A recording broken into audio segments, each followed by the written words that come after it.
Brother, J. August. dude, thank you. If this is like, An indication, if this portends what this is about to right? be. This feels like one of our poker hands, actually. Exactly. Yes. Yeah. I was really surprised to hear you say the other day you hate being in a hand with me too, because I hate being in a hand with Yes. you. It's mutual hatred for It is. yeah. Yeah. Because I always know there's some bananas mess is about to happen. Either my aces are going to get cracked or Yeah. they're going to win with like 2-3 offsuit. Yeah, that kind of thing. Yeah. Yes. Same about you. Mutual hatred. Well, good Mutual hatred. to It's be great with you on this hate stream today.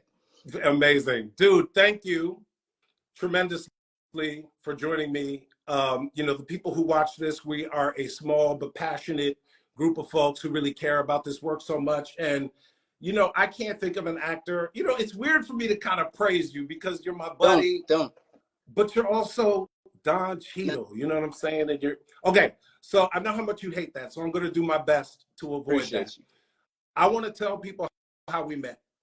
We met when I was 19 years old, and your cousin, Dana Lynn North, did a play. She wrote a play that I was in, and we met. And ever since then, you have been incredibly generous with me, with your time, with your wisdom, with your knowledge as a sounding board.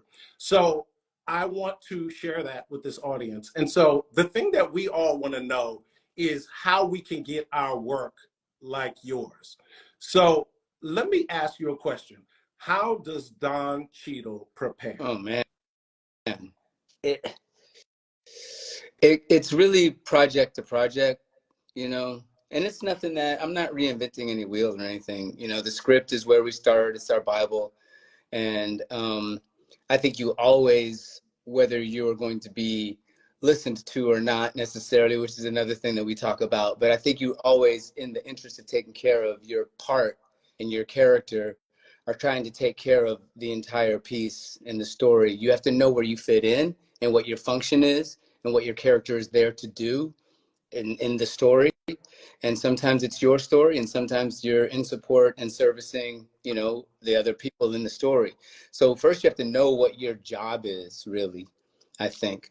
And then I think you just go about trying to create the characters as we have always done. I come from a theater background, Right. and the writing is usually much more thoughtful, and it's taken a long time, and playwrights write 6 pages to distill it down to 2 lines, so usually have more dense work than when we're talking about TV and movies and stuff. Yeah.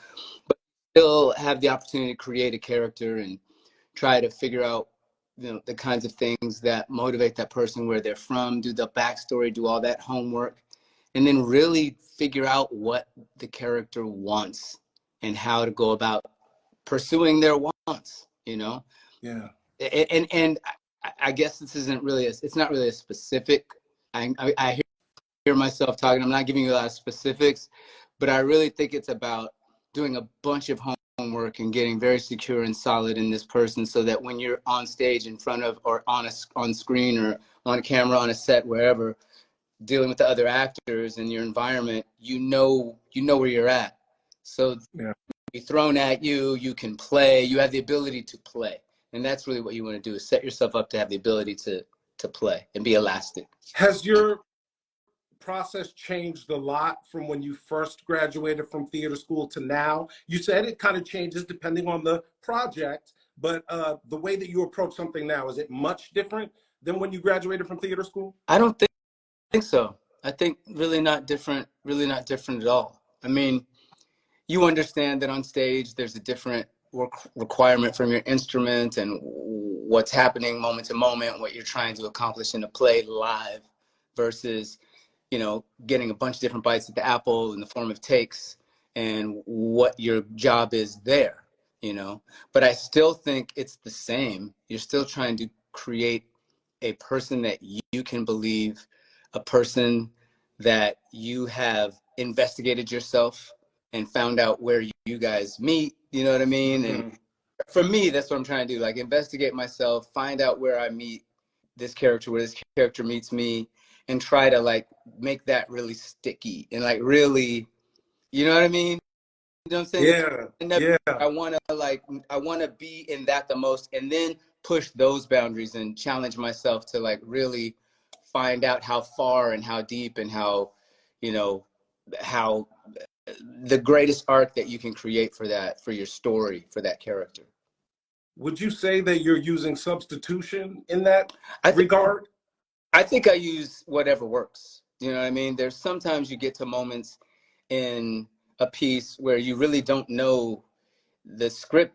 You're not, whatever, for whatever reason, you're not understanding how to do it with what's in front of you and how to make it real, quote unquote, because that's what you're really going for. I believe I'm trying to always make it feel real, even if it's unrealistic. If it's a broad comedy, I'm trying to make it even more real. You know what I mean? The stakes are even higher in a broad, you know. So you're really trying to, I'm really trying to create a character that when he walks and talks, I believe, and I know where he's coming from. I know where he's centered. I know where, you know, what his appetites are, what music that they like, what art they're drawn to. I try to pull as much as I can, and stuff you may never actually ever see on camera. It may never come into play, like, oh, I'm from Akron, Ohio. But I want to know my dudes from Akron, Ohio, because people from Akron, Ohio are specific. And there's a regionalism, there's a way they act, behave, there's different architecture and things around them versus a person from New York. So I like know those things so that when I get on set, I can play. And it's really no different, you know. In a TV movie, the camera can be right here. In the theater, obviously, you've got to project and reach people. And that's, other than that, though, you're just trying to be a live human being, moment to moment, who's going after things and wants things, and there's a cost to them if they don't get the things. So what was that transition like for you when you came out of theater school versus when you first started auditioning and working? What was that period like for you? Well, I have the craziest story. Like, people ask me how to start, and I could never tell them because the way I started this just doesn't make any sense. You know, my friend was on Fame, Jesse Borrego, dear, close friend of mine, and I met him at school. And our second year at Cal Arts, he got Fame from an open call that we all went to, and it was just him and Nia Peoples. Those are the only people that they picked. So we're back in school doing like exercises and warm-ups and body stuff and looking at each other like, what are we doing? Should we try to get a job? So I took him with another friend to meet an agent, because you have to have an agent to sign your contracts, and he didn't know anything. He had no experience at all.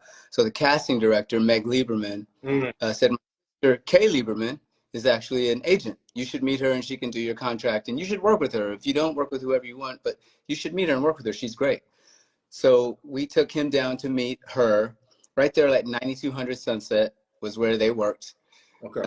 And we went upstairs and she wasn't there, and it was big office, cold, intimidating glass. We were all nervous. And then when she wasn't there, we left and we were kind of relieved.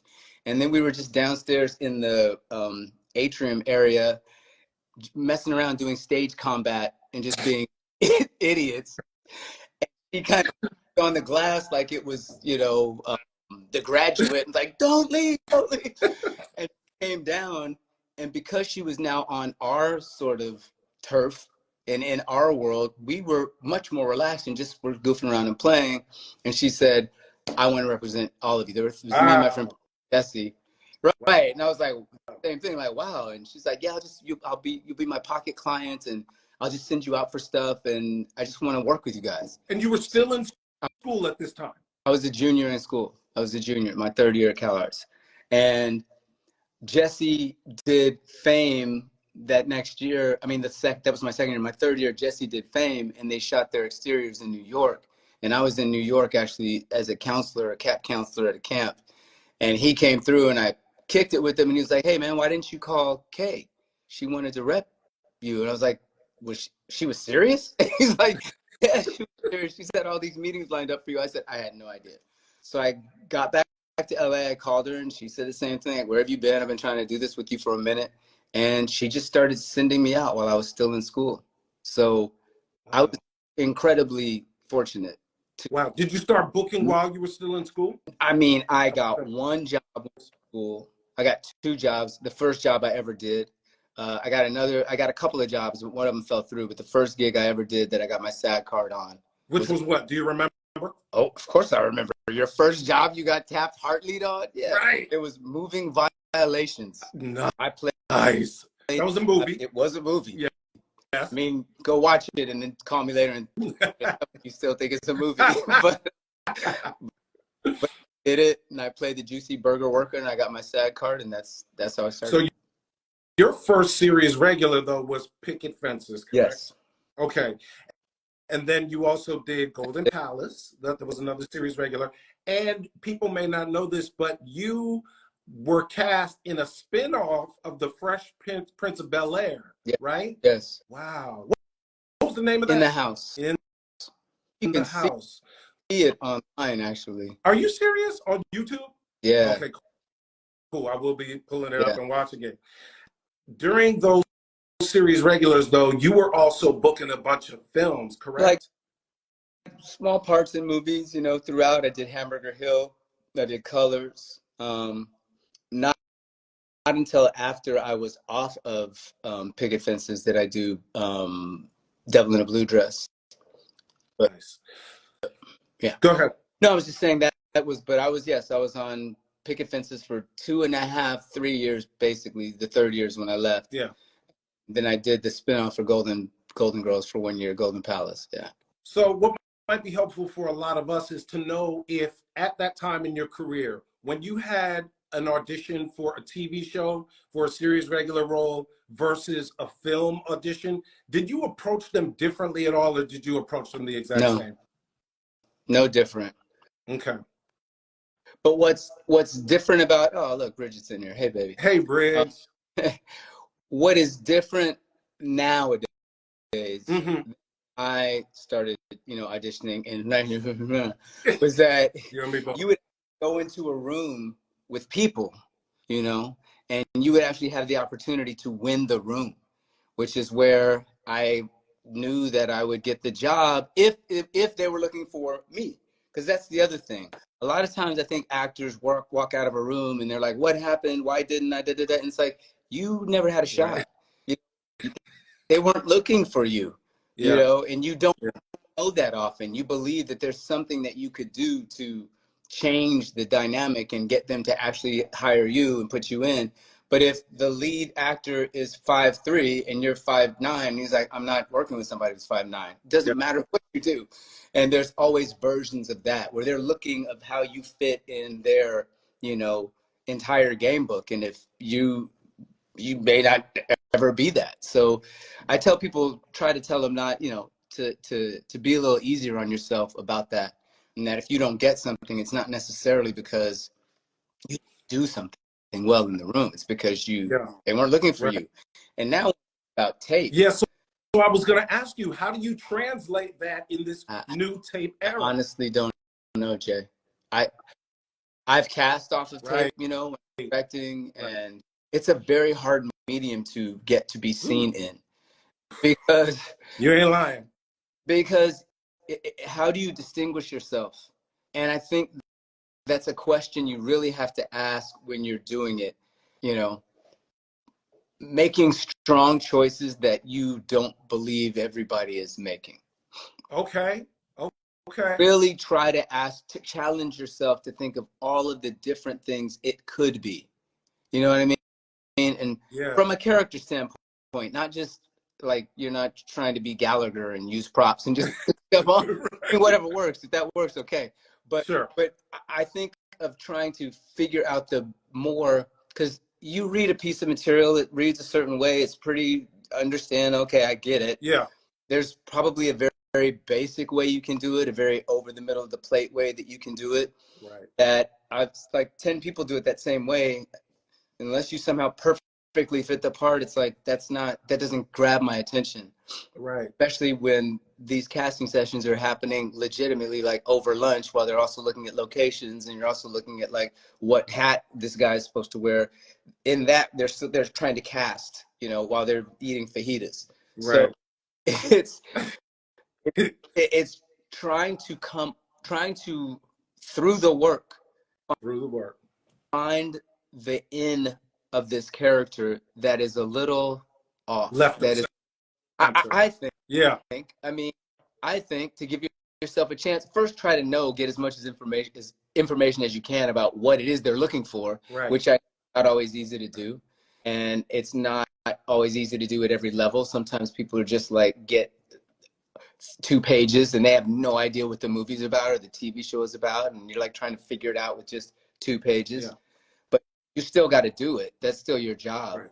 So I think you approach it as work, not as an audition. You approach it as you're going to work, and your work today on this 2 pages is to play this character, which is with as many dynamics and colors and shapes and everything that you can bring to bear, so that that person, when the camera comes on, is alive and undeniable, and you're like, wow. And that's your job. Yeah. Because, you know what I mean? You can't control if you get the gig or not.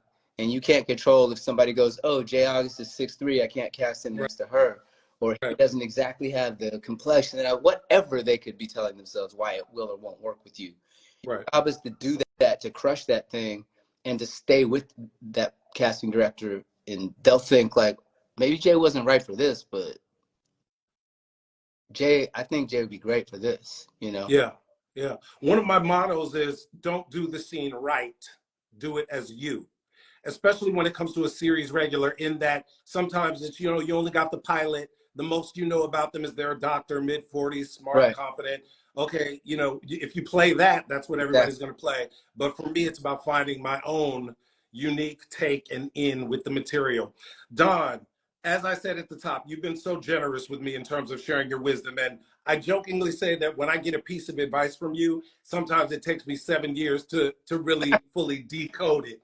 So I've been teasing this dangerous piece of advice you gave me. And I've been going back and forth because I thought maybe it might be a little irresponsible to unleash that bit of information into the wild or into the public, just because it is a dangerous piece of advice. Do you think I should say? Oh, yeah, say what I told you. We can unpack. Okay. So Don told me once at a very crucial time when I needed to hear it. He said to me, you know what your problem is? You're too afraid to get fired.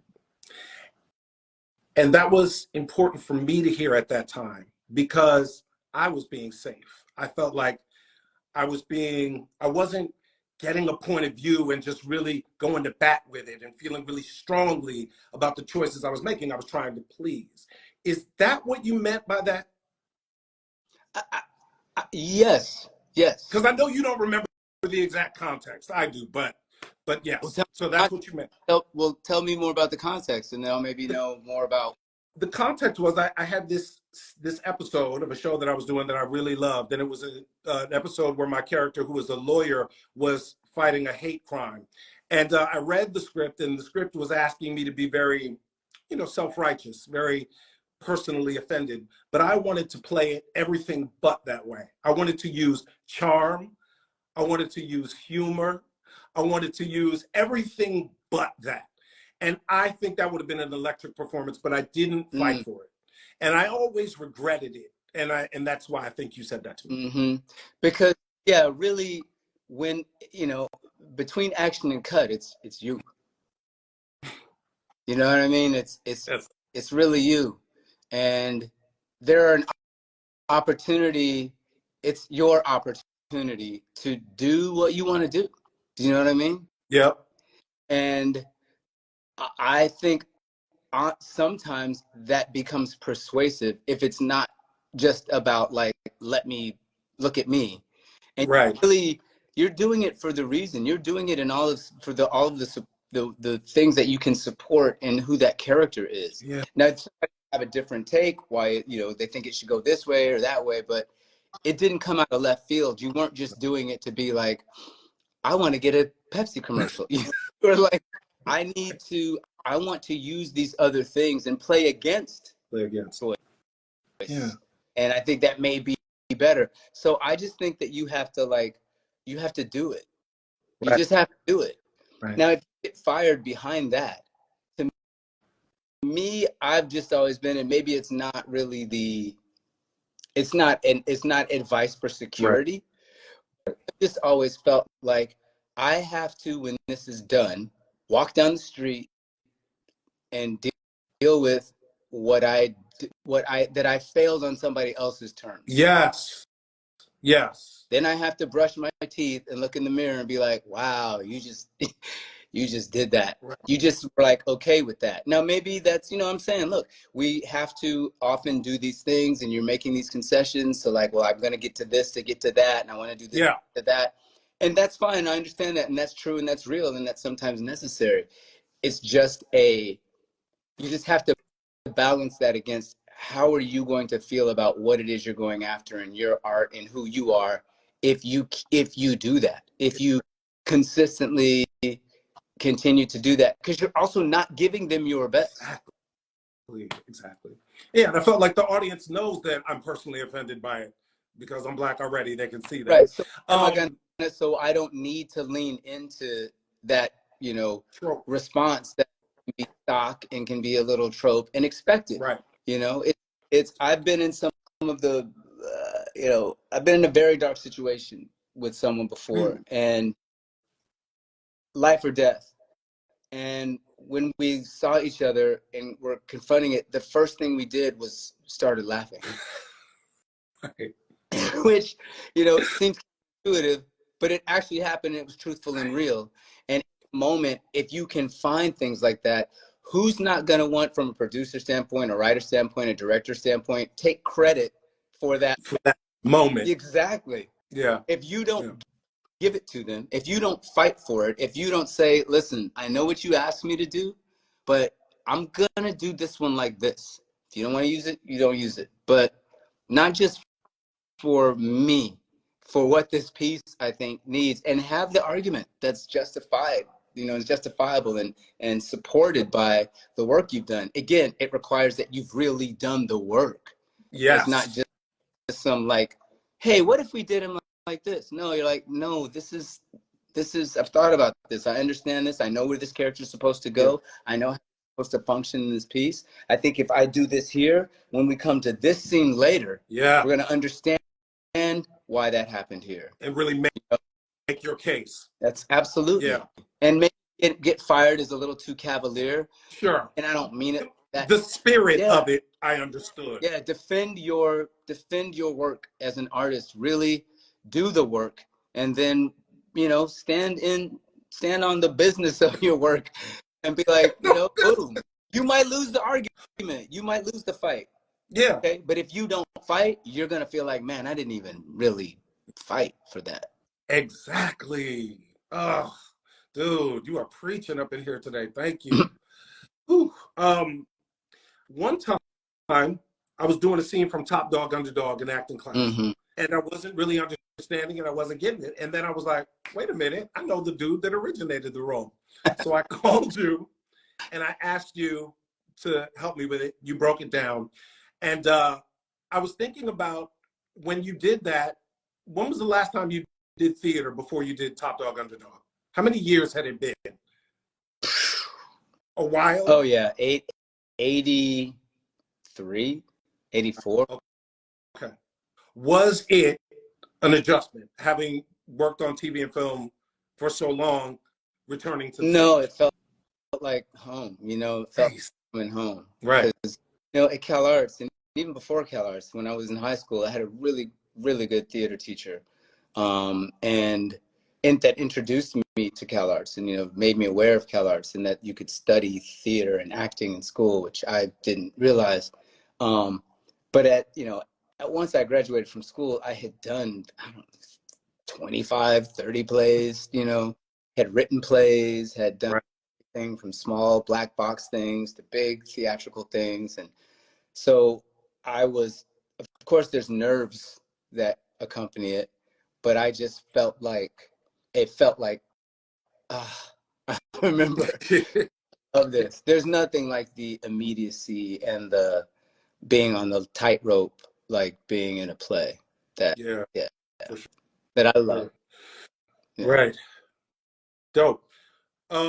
Many of us on here would love the opportunity to, you know, we're talking about being a series regular, but you have been multiple times a series regular and also an executive producer on the show that you were a series regular on. My question to you is is the experience different? When you're a producer? As well as a series regular, yes. 100. I mean, obviously it is. How so? well, you're now responsible for all of it in ways that you weren't when you just got to show up and go to makeup and leave, you know? Right. Who's the next director? What's the block? Where are we moving that? Are we doing this now? Oh, if we dumped on this day, we got to figure out, we got to carry this day now. When are we back on stages? Just all the things that, you know, are going to affect you in the part, but Right. also everybody else's, you're thinking of everybody else. If you're doing it right, I mean, you can just put your name on it and it doesn't matter. You do whatever you want. Right. I'm trying to like be a part of it really, and as much to learn and understand it as to try to, you know, use my experience and whatever I have gained, whatever it is in any area, to lend it to the production in a supportive way, because there's things we understand as actors being in Right. shows of how when things aren't operating well around you, how it affects actually what you're trying to accomplish. Right. Sometimes just in terms of like, we're going to be rushing this last scene. That's a very emotional scene. Right. And we need to, we need to, we need some time here, you know, or this is a tricky lighting setup. And I know this DP is going to take all this time doing this lighting setup. And then they're going to come to me and they're going to be like, we got 2 takes.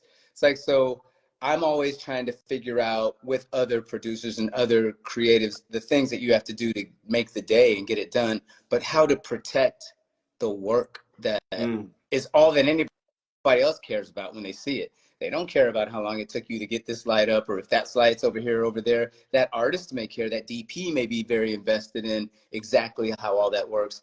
But you will watch something that looks awful and has that looks awful photographically if you're compelled by the story. And, and, and conversely, if it looks amazing and there's nothing going on between the people on screen, you could, You could care less. Yeah. and we could think of countless examples of that. So that's the job that I'm always trying to do when I'm sitting in the producer's seat, is like, how do we protect the thing that we're trying to put on screen and the screen time, and allow the actors the best opportunity they can to do the thing that everyone's showing up for. Yeah. Dope, dude. Thank you so much.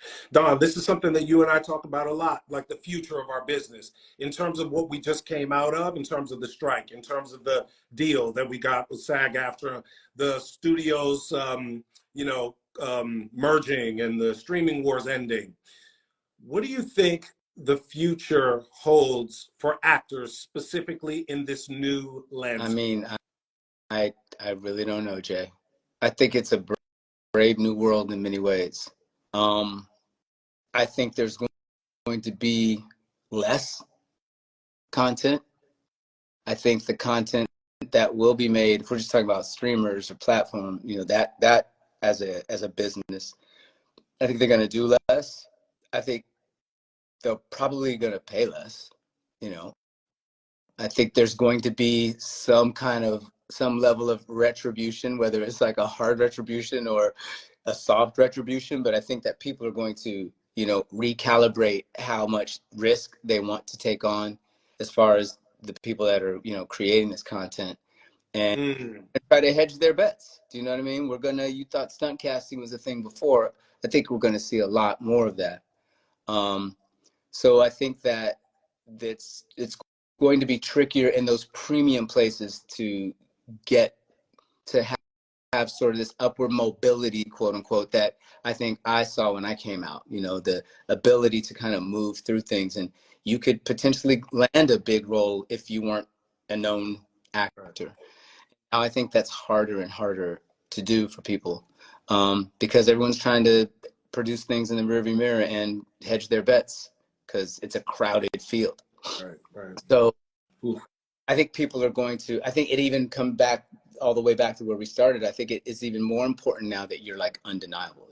You have to really be somebody that people are like, no, that motherfucker is good. You know what I mean? You have to be somebody like, no, that we got to put them in something because they know what they're doing. And you got to be us. We got to be, you know, we don't get to act up really for the most part. Like there's the business of the business that you have to take care of too, that I think is important, especially if you're just starting. And it's not even in my mind about being a Boy Scout. It's about really still protecting the thing that you are trying to do, and show up in that space and be additive, not somebody that we got to deal with, you know, not a problem. Yes. Whew. Dude, thank you. Thank you so much. Oh yeah. Brother, I appreciate your time, man. Thank you so much. Yeah, you're cutting me up. We're over. It's over. It's just like that. I Like promised you a certain amount of time. I that was try to be your very clock. We wasted 10 minutes. Me. Oh, that was my fault. No, I try to be super respectful. 20, 30 minutes. I know you're busy. You got a lot going on. I appreciate your time. I know what it is. I know what it is. I know what it is. You're talking with me. Okay, that's fine. No, Ask never. You more know that. questions. Here, let's do it for 5 more minutes. Really? Okay, well, why don't I open it up? I'm in no rush. Ask people, ask questions. I love it. Okay, guys, I'm opening it up to you guys. Do you guys have any questions? Wow, that was deep, man. I got, you know, that was beautiful. That was funny, Al. Real funny. What did he say? Don how old he is. I'm not doing that. I thought that was pretty rude of Mr. Hart. I thought that was very, very, very rude. Thank you, people. I love you, Don. Don, okay, I got a question for you. This might be a difficult one for you. What's your favorite Don Cheadle movie? Oh my God. I don't think I have one. No? I don't think I have one. Really? I think, no. And it was like different ones at different times. But something like I was flipping through channels and Talk to Me was on. Ugh, and it was I love that movie. Like a quarter of the way through. And it's one of the first times I'm like, oh, I'm going to actually watch that. And I sat down and watched the whole thing. And yeah, I did too. It takes me a minute before. I was going to ask. Yeah. Yeah. Is it hard for you to watch things that you've done? Yeah.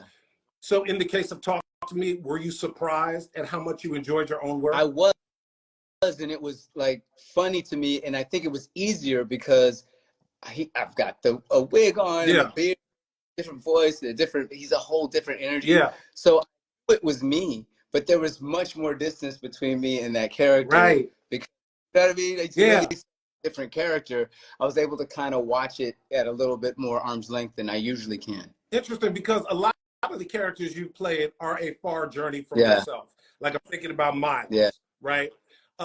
Somehow you're able to still make us believe, even though we know you, we've known you for all of our lives, essentially. For example, with Miles Davis, how did you approach that so it didn't become a caricature? Like, what was did you watch a lot of footage of him? Did you? Yeah, of course, yeah. He's so specific. Yeah, definitely. Watched a lot of stuff and tried to steep myself in the experience of it. You know, like learning how to play and writing music and going into that and transcribing solos and just really trying to immerse myself in it. I was with his family a lot of the time. They would tell me stories and share stories and give me experiences of that. And so, and with that role in particular, I was actually trying to do more than like do a biopic about Miles. I was trying to actually do what he did as an artist using my art form and push things and play with stuff and just follow my muse in that way. Yeah. Go ahead. I'm sorry. I didn't mean to cut you. And I think that's really, I was trying to do as much as trying to tell a story about him. I wanted him to tell a story about him. Like, Don Cheadle is Miles Davis as Miles Davis in, you know what I mean? That's kind of what it was to me. Dope, like a riff. You know, that's the word I think about when I think about your work is jazz. You are a musician too. How many instruments do you play? I noodle on a bunch of them, but I wouldn't say I'm a player of any of them. But the piano and the bass and the drums, and you know, I grew up playing sax. I grew up in music. It's what I was going to do. You know, when I graduated from high school, I had some scholarship money and grant money to pursue theater, and I also had some to pursue music, vocal music and instrumental music. And I just knew what it was going to take to actually be the kind of musician that I wanted to aspire to be. I had enough wherewithal to realize that I'm not going to work that hard. I'm not going to grind. That's a grind. Like, and I was a little intimidated, honestly, by like theory, and I had an incredible ear. But when I would really try to understand how and why music worked, I would kind of over like doing math. It just was like, you know, I couldn't quite understand it. you. Since you're allowing me to kind of open up the Sorry, floor, I do want to ask you this go, question Jeff. because this is what I want to come back. This is something that we've talked a lot about in these conversations, and it's something that I talk about in my course as well, that I think is something that a lot of actors get tripped up on. Press. How important do you feel press is to maintaining a long career? Say more. Press, or you mean a public persona? I mean cultivating. Press now, quote unquote, can be True. this, can be X, can be True. all these different platforms that you can YouTube. It can be all these different ways that you yourself personally put yourself out there.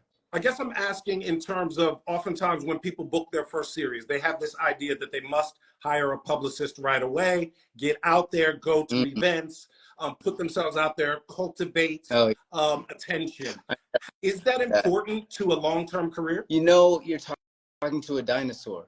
It's more important now than it used to be, I would say. Okay. Never in the past, because it didn't exist, but I would, even when it did, I would never in the past think that people would be cast based on how many followers they had.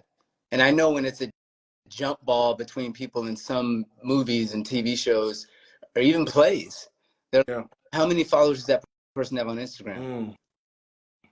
Because they're just trying to translate it into ticket sales. And that to me is something that is kind of unfathomable. Like, I know it's true, but it seems crazy to me that you believe you're going to get any sort of a product that makes sense based on how many eyes this person has out there. I know you may on paper think that means you're going to sell more tickets, but if it's a piece of garbage and the trailer shows it, people are like, yeah, I don't want to see that person on that. And why do they think that means they want to see you in a movie? Most of they want to see, I want to see you like this. This is how I want to see you. I don't want to see you for 2.5 hours in the thing trying to play an accountant that kills me. I don't care about that. So it's a hard one to answer. I'm not sure. I know that I don't think anyone can make an argument that a press junket does more for a movie than a compelling campaign. So I guess in some ways you do need to have some curated persona out there to stay in people's minds current, especially probably now, because the people that are running the show don't come from the tradition I come from. Those people come from the tradition of like what you're talking about. Who is this person? They want to know who's hot too. You know, that's what I'm trying to do too. Play that game. Okay. I saw in the chat, I saw 2 questions, but I'm going to decide which one to ask this way. Who have you worked with more, Steven Soderberg or Paul Thomas Anderson? Steven. What's it like working with Steven Soderberg? Really interesting. It can be really great. And sometimes with Steven, you can feel like you're on a raft on your own, and he's like, figure it out. Like, tell me, you know. He gives you a lot of latitude, and sometimes more than you want. Sometimes when you're like, can you just give me a little, like, what you're looking at here, or how's this fit in? And he'll tell you that. But for the most part, he hires you because he expects you to be able to take care of your performance and be able to take care of your character and know what you're supposed to do, and you're a grown-up, you know? And be pretty sure when you're in a movie with the people that he's cast, that everyone's on that. Everyone is there to do their own thing. Now, sometimes you can bump into stuff because if you have a disagreement about how something should go, I've been on a set with Steven where he just stands there and lets you like debate it. Wow. And with who? The other actor. Wow. Really? Often, yes. Where he's like best answer wins. He doesn't have an ego about that, really. So, what you guys come up with that makes the most sense, given that you guys are these characters that you're playing and understand who they are and have to justify it. I'll shoot what you guys figure out. So then, in terms of being a series regular, how do you find working with a different director for each episode? Well, it depends on the directors. Right. Is it? Go ahead. No, I'm saying it depends on directors. If you have somebody who's, if it's purely just like a new director every week, can be challenging, and it's tricky because if you play this character for a couple of years, more where the bodies are buried than they do. And a good director will not come in and attempt to be like, I'm the person. And they usually know, look, if you're coming in as a TV director and you're a hired gun, you know what you're there for. Right. You understand what.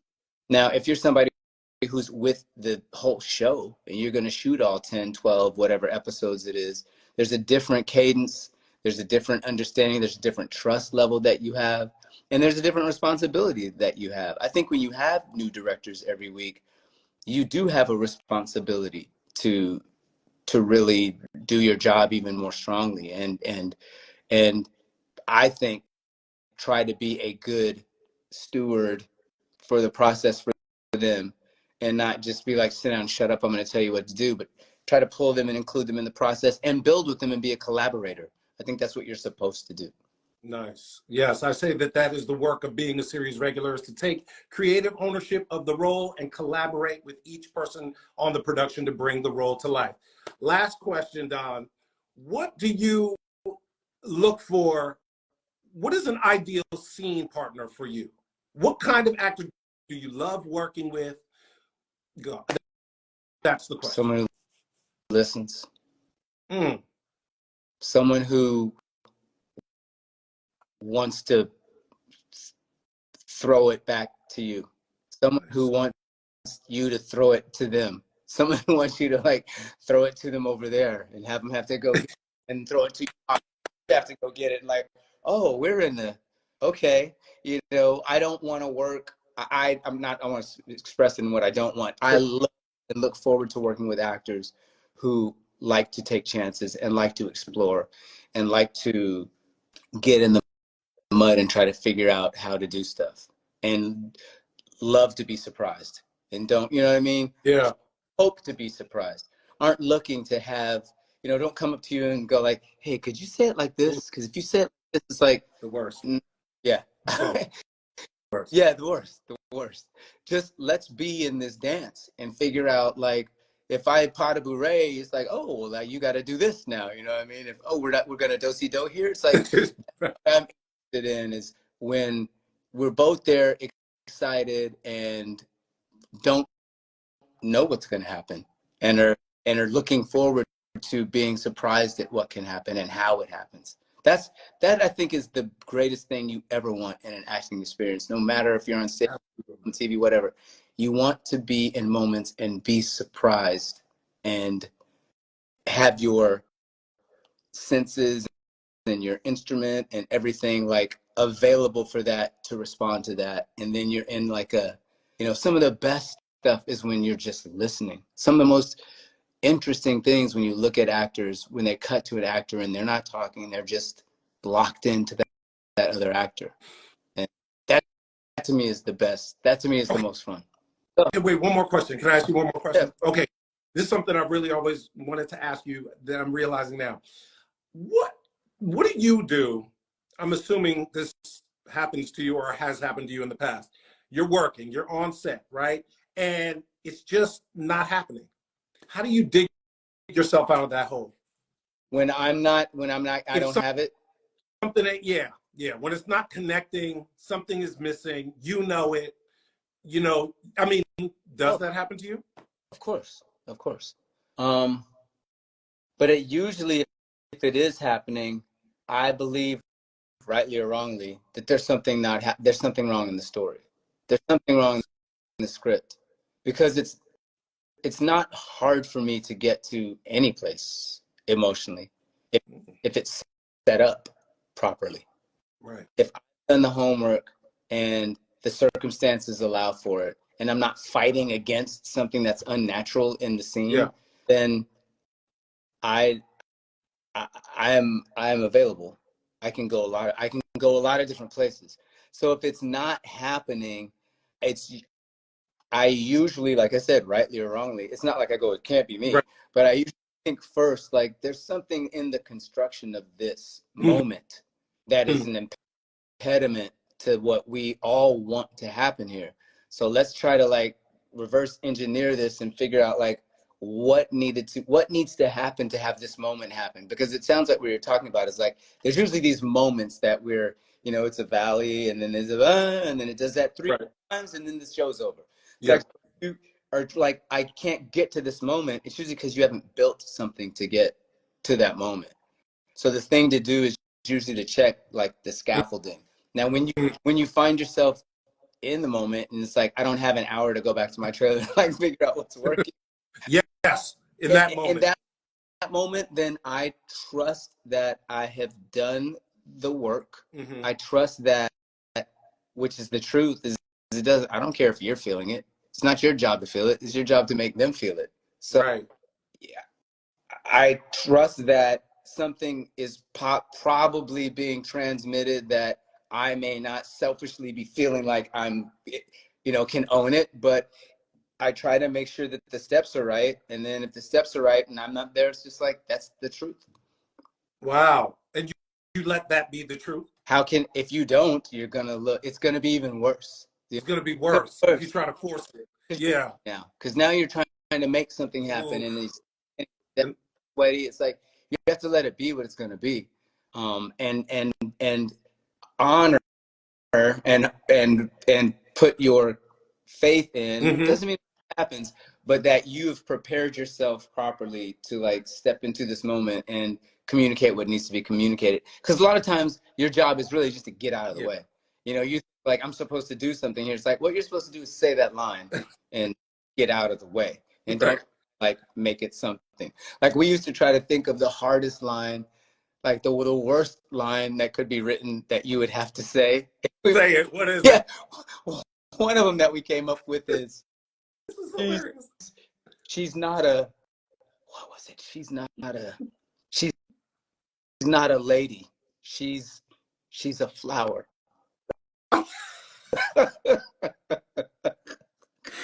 And we would say, you also have to do the ellipses. You have to go, she's a, you can't just run through she's a flower. You have to go, take the beat, she's a flower. I don't know that any of us could ever say it in a way that was convincing, but that's what we would try to do.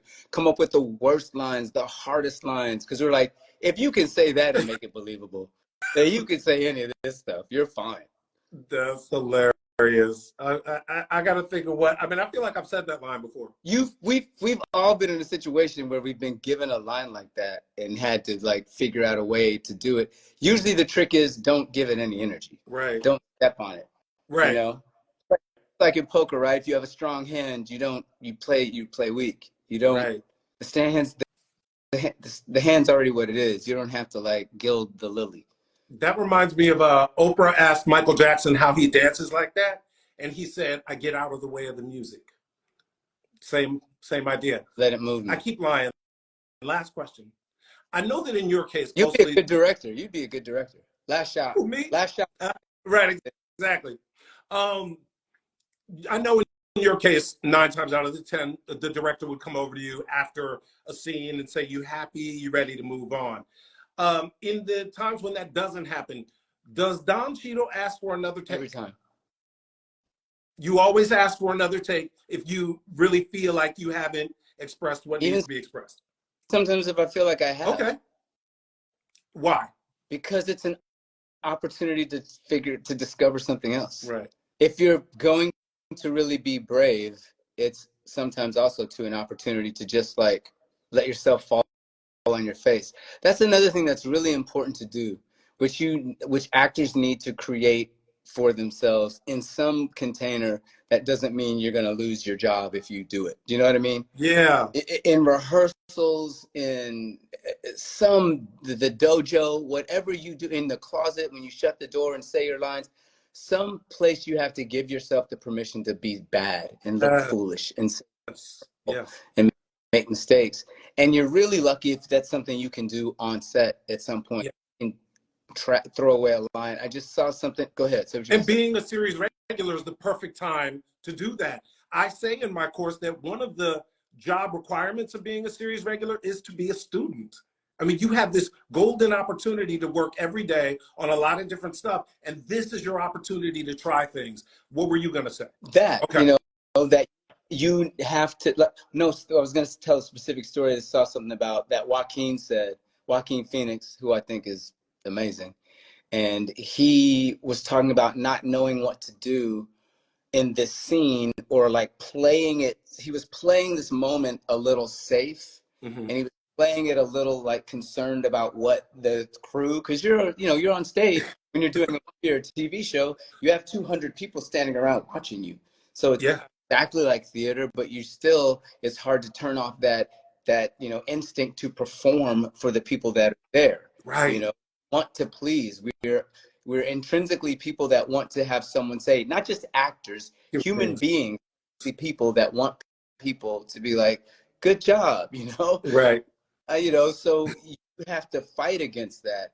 And Joaquin said he just did like the worst imaginable take he could do. Like he fell flat on his face is purposefully. And then like, okay, I got it. But like, they've seen me be horrible. Right. They've seen me be terrible. Right. Now I don't have to worry about if I do something that's terrible. I've already been as terrible as I'm going to be. So if you can really, and that's when it takes being, it's hard because you have to kind of porpoise in this thing. I think that's one of the challenges too. It's like, you don't want to be burdened with knowing how long you're going to be and when is lunch and where's the camera. Right. Da, da, da, da. But there's some measure of that it helps you to know, like, okay, we're going to be on this set for an hour, whatever. They've done the master. Now they're going to get my coverage. It feels like we're going to be in these setups. We got to get her side. They got to get this 2-shot. If you're, you can listen. You can ask the director. Maybe if you don't ask, you can ear hustle and you kind of understand what it's going to be. And if you've been doing it long enough, you already know. Right. They're going to get master. They'll probably get the master. They're going to get the over, 2-shot, maybe dolly, whatever. You kind of know what it is. Yeah. You kind of know, because you've crafted it, when you need to get to this moment. Right. And you may know, like, I need to kill this part because I'm gonna blow a couple takes. There's some discovery in here where my co-star and I, my scene partner and I, are gonna want to explore a little bit and get in the mud. And it's not like something you have to keep to yourself. It's something that you go to the first AD, you go to the director, you go to the producer and go, hey, I want to make sure I'm protecting this moment so we can find this and figure this stuff out. What do you think, how can we both, well, let's kill this and and then move to that. I think, like you're saying, you want to be a collaborator. You want to be in the process so that ultimately you can have an opportunity to not have to like one take and hit it and quit it and get out of there. That you can find the important things that you're trying to find and that you prioritize that stuff. Right. Whew, dude, thank you. I mean, it's a lot, you know what I mean? It's like, but this is gold, bro. This is gold. I appreciate you saying that. I think it's still all, like you said, I still feel very much like a student. I still really don't feel like I've like got it, I think it's a constant challenge. And I think more and more in the environment we're in and more in the way that I think entertainment is much more disposable and things are, it's very tricky to stay open, stay, vulnerable, passionate, and go after these things as everything keeps shifting. And now there's AI to think about, and now there's like, this to think about, and now there's this pressure to think about, to keep showing up in a way that allows you to protect and honor and try to be real about the work. It ain't for the faint of heart. I'm not complaining, like there's harder things to do than this, but to try to get to some level of mastery of it, or to get to some level of, just feel good when you go home and lay down in the bed, like I wrung it out, I did everything. You have to plan for that. It doesn't just happen. You have to really plan for it. Now, if you're number one in a huge movie and the director and everything's about you, you get a lot more bandwidth to do that. Yeah. Don't have that, it doesn't mean you don't do it. It means you have to work very hard now. Right. You have to be even a better scientist to figure out how to do it when you need to do it there. Right. It's interesting. I was doing a series once where I was watching it, and I noticed it almost feels like it might be easier to be the number one on the call sheet in a lot of ways because they don't let you fail. They give you all this runway to do so much. And sometimes when you're a supporting character, or especially if you're a guest star, which is Yes. very Yeah. difficult to thread that Yeah. needle, coming into a brand new environment, having to hit Yeah. it so quickly. I think also you saying that, like, I think is going to land for a lot of people because we look at you and we like, you are a master. To know that you're still hungry about the work and that you still have questions and you still feel like a student, I think is, and I realize a lot of like what I'm doing right now with this is me being a student. Like I'm learning, I'm talking to, so many different people and, and sharing my ideas and having them challenged and having to defend them and reevaluating things. And it's been a great education for me. Well, I'm glad So you're doing it. It's really important to do, and it's really smart to do, and that you're lending, your experience that you have a lot of for many years to doing this. And I always love our conversations around it because, the business continues to change, and as we continue to change within the business, and there's different roles that we're right for and different things we're trying to do and how we do it, I think it's good to keep digging and throwing the ball back and forth and going like, okay, what are you dealing with? What was that thing that happened to you on that set? And it's good because it can feel kind of lonely out very there too. much so. And that's the other thing I love about this. And thank you again for doing this because we don't get to see each other when we go to auditions anymore. That sense of community is broken a bit. And this feels, for me at least, and for others, I can imagine, like a gathering where we get to have these conversations that we used to have in the room. So, dude, you have no idea how generous this was of you. Thank you for your time, Thank bro. you, Jay. Appreciate you, man. You're the man, Yeah. brother. Thank you. See you very soon. I'll see Yes, you on sir. the poker table.